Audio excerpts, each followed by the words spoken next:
Man of the year 1930।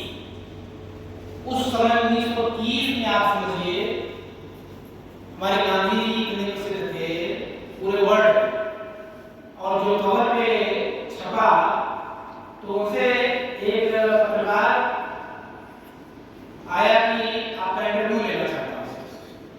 उन्होंने कहा कि इंटरव्यू मैं अपने भारतीय साहित्यकार पत्रकार को दूंगा, अंग्रेजों को तब तक इंटरव्यू नहीं दूंगा जब तक कि मेरा देश आजाद नहीं हो जाएगा। आप समझिए कि टाइम पत्रिका अंग्रेज का ही है, अमेरिका में छप रहा है और पत्रकार इंटरव्यू लेने आ रहा है और इंटरव्यू नहीं दे रहे हैं। उसने अन्य स्रोतों से उनका कवर किया और उसको दूसरे दिन फिर मैगजीन में छापा अपने। तो इतने स्वाभिमानी थे, इतने दृढ़संकल्पी थे, इतने सादगी पसंद थे, उनके सब अहिंसा के कारण ही आप जान रहे हैं कोई भी आंदोलन अगर हिंसावादी हो गया बहुत ही नहीं चलेगा। ये दूरदृष्टि, ये दूरगामी सोच को रखते थे, इसीलिए उन्होंने अहिंसा आंदोलन न चलाया और जो बहुत दिनों तक चला और 1942 करो या जो आंदोलन उन्होंने नारा देकर किया तो स्वतः स्फूर्त आंदोलन हो गया। उनको तो एक दिन पहले ही बंद कर दिया गया 8 अगस्त 42 को ही, लेकिन देश में उनके आह्वान का इतना असर रहा कि स्वतः ही लोग आंदोलित हो गए और अंत में स्थिति ऐसी आई कि हमारे देश को आजाद करना पड़ा। उनके जीवन दर्शन, उनके विचार आप जानते ही होंगे कि उन्होंने कहा था कि कर्म को बोइए, आदत को काटिए, आदत को बोइए, चरित्र को काटिए, और चरित्र को बोइए, भाग्य को काटिए, तभी आपका जीवन सार्थक होगा। उनकी सादगी आप देखते होंगे, रंगे फकीर को चर्चिल ने कहा, वो कारण इसलिए था कि वो देखते थे कि हमारे देश के बहुत से लोगों को तन ढकने के लिए कपड़ा नहीं। एक मारवाड़ी पगड़ी बांधे आए और बोले कि आपका सिर नंगा रहता है, तो उन्होंने कहा कि 20 लोगों की सिर ढकने का कपड़ा तो आप ही ने पहन लिया है, तो 19 लोगों का सिर तो नंगा ही रहेगा।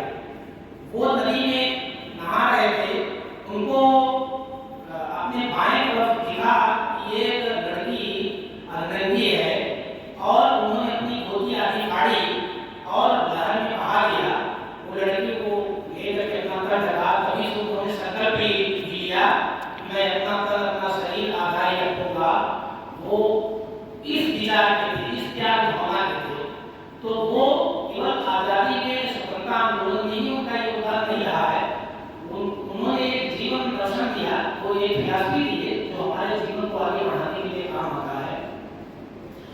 दूसरे महान व्यक्ति हमारे देश के प्रधानमंत्री शास्त्री जी, इनकी सादगी की लोग कायल है। पूरे देश में इनको समझाया जाता है कि अभावग्रस्त ये जीवन व्यतीत किया। जब प्रधानमंत्री भी हुए उस समय भी इन्होंने कोई स्थिति नहीं छोड़ा।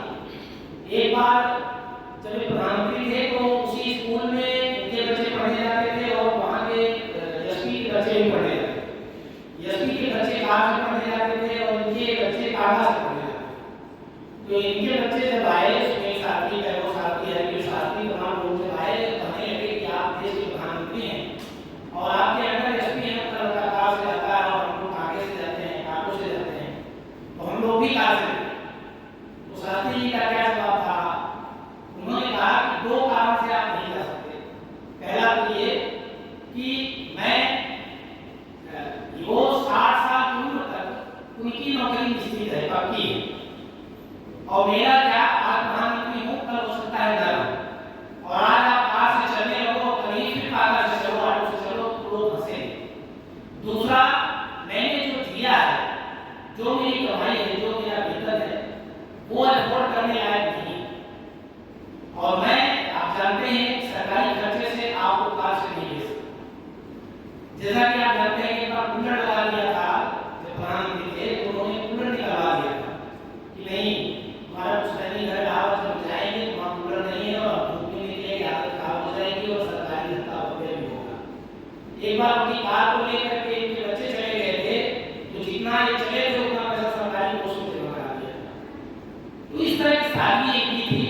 जब प्रधानमंत्री थे उसमें बहुत अकाल था हमारे देश में और भारत पाकिस्तान युद्ध भी चल रहा था। इन्होंने आह्वान किया कि हमारे देश में बहुत क्राइसिस है अनाज की, एक दिन हम लोग व्रत रहे, स्वयं भी व्रत रहते थे, अपने परिवार को भी सब करते थे और उनके आह्वान मात्र से पूरे देश के लोग व्रत रहते थे।